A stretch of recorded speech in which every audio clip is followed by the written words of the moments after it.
Most of the documents in the new library are digitized so cadets can access them from their phones, their tablets, their devices in their rooms. Over here on the driver's side, this is Thayer Hall. This used to be the indoor facility to train horsemanship skills. That's where the Buffalo Soldiers did their work in the wintertime.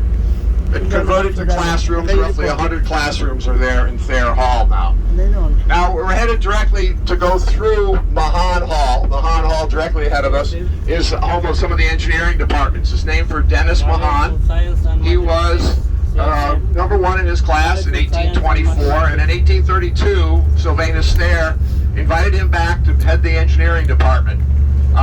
This is the oldest engineering school in the United States, going back to 1802. Now Mahan served here till well into the 1870s, and engineering has been the bedrock of a West Point education during that time. If you want to see it in real time, look over here on the door side. This building site started with about 2 years of explosions and drilling to create the opportunity to build this new cyber engineering and science center. State-of-the-art facility that'll have equipment to train in artificial intelligence, drone technology, robotics, and photonics, paid for entirely by our government. The Association of Graduates didn't get involved in that fundraising because the federal government paid for that. It'll end up costing about $250 million, supposed to be completed in 2025. Now the process of becoming a cadet can be no younger than 17 or older than 23 at the time of admission. They can come via high school or prep school, and some cadets come here having served in the enlisted ranks prior to their application here. But again, they can be no older than 23 when they do come in here. So they have to pass a series of medical, physical, and academic tests. They all need a letter of nomination from a U.S. congressman, senator, vice president, or president. They have to be single while they're here, and they can have no dependents.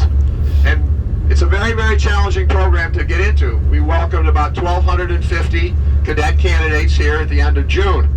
That means there were a lot of disappointed applicants because there were over 12,000 applications. So roughly 1 in 11, 1 in 10 get admitted here. Very, very challenging program to get admitted to because it's a great education, and if you do everything right, it's free. You only pay back with your time commitment after you graduate.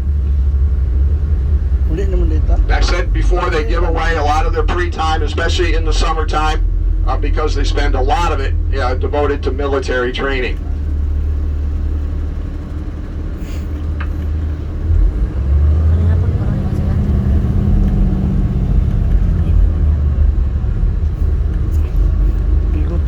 So when a cadet does graduate, they get a Bachelor of Science degree, and they are commissioned as second lieutenants in the U.S. Army. They have a 5-year active duty obligation and 3 years of reserve. So again, that's where they pay back for that supposed free education they got.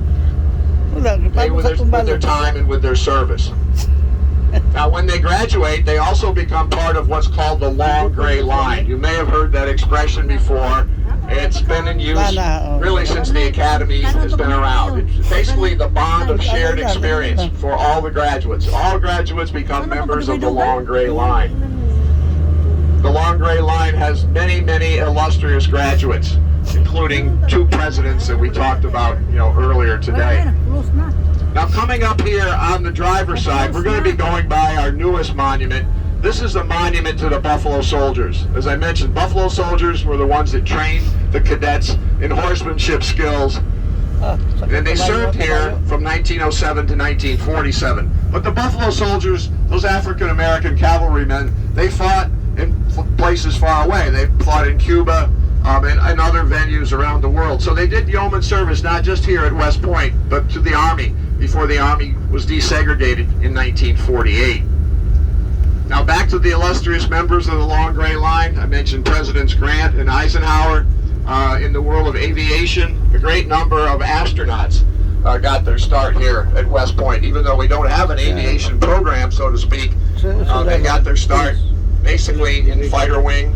And eventually, the second man to walk on the moon was Buzz Aldrin. And he's a graduate here. The first man to walk in space was Ed White, and he too is a graduate of the Academy. And in the world of sports, the figure I point to most commonly, if you follow basketball at all, you've probably heard of the name Mike Krzyzewski. He was a cadet, he played basketball here, and later become the head coach here at West Point. He then went on to become head coach at Duke University in North Carolina, and later he was named the head coach of our men's Olympic basketball team. And he took the men's team to 3 gold medals during his time as coach. And when he was practicing, getting the team ready for international competition, he would often bring them here to West Point. He wanted these high-priced professional athletes to see what sacrifice these cadets make in terms of their pursuits of attempting to become commissioned leaders of character. Now, for 220 years, what happens at West Point has mattered to the strength and security of our country.